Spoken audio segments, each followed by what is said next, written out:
Assalamu alaikum and hello everyone. Today I want to respond carefully and respectfully to a detailed comment I received. I truly appreciate when someone takes time to argue thoughtfully instead of emotionally. So let's examine the points one by one calmly and logically, when we only see design because we were taught to.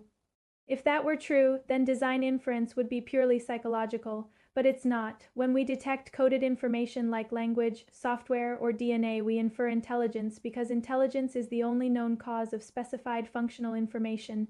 This is not childhood conditioning, it is inference to the best explanation. Yes, many things once thought supernatural turned out natural, that's true, but those discoveries replaced one mechanism with another mechanism, not with no explanation at all. The deeper question remains untouched. Why do natural laws exist? Why is reality mathematically structured? Why is the universe intelligible? Evolution may explain biological diversity. It does not explain the existence of physical law itself. 2. No one says something came from nothing. Fair, many scientists do not say that, but the real issue is explanatory grounding. Even if we stop at cosmic inflation 13.8 billion years ago, that is still a contingent physical state. Why that state rather than none?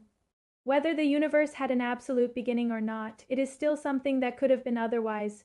Contingent reality requires explanation. Saying we don't know yet is honest, but we don't know is not the same as there is no God. 3. Causality is time-related, within the universe, yes. But when philosophers speak about a cause of space-time, they are not describing a temporal event before time. They are describing ontological dependence explanation, not sequence. For example, a book resting on a table depends on the table even if both exist simultaneously. Dependency does not require before, if space-time began. Its explanation must be beyond space-time.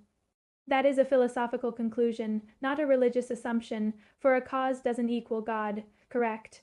A cause does not automatically equal the specific God of Islam, but let's analyze what such a cause would require. If it explains space-time, it must be timeless, spaceless, immaterial, enormously powerful if it chooses to initiate. A finite universe, it suggests agency. Now we are no longer talking about blind physical forces. We are talking about something that resembles what classical theism describes. That doesn't prove Islam yet, but it narrows the field. 5. Where is the evidence like gravity?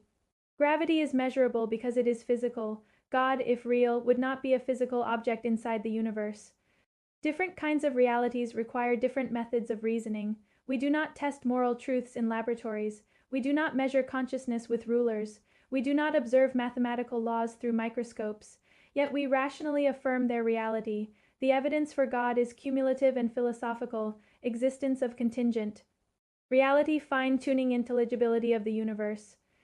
Objective moral experience consciousness, it is not one lightning bolt, it is an explanatory framework. 6. Muslim countries lack freedom. Political systems and human failures do not determine metaphysical truth. If they did, we would judge atheism by Stalin, Christianity by the Crusades, democracy by colonialism. Human misuse of belief says something about humans, not necessarily about the truth of the belief itself. Truth is not decided by sociology. At the end of the day, the real question is not, can we imagine natural explanations? Of course we can. The real question is, what best explains reality as a whole? Why does anything exist? Why is it structured? Why is it rational? Why are we conscious and morally aware? If the answer is we don't know yet, that is fine, but closing the door on a transcendent explanation without ruling it out philosophically is not neutrality. It is a choice. I respect disagreement, but I also believe that denying the possibility of a necessary intelligent foundation of reality requires just as much faith as affirming it. If you disagree, let's continue the conversation respectfully. Truth deserves seriousness, not sarcasm.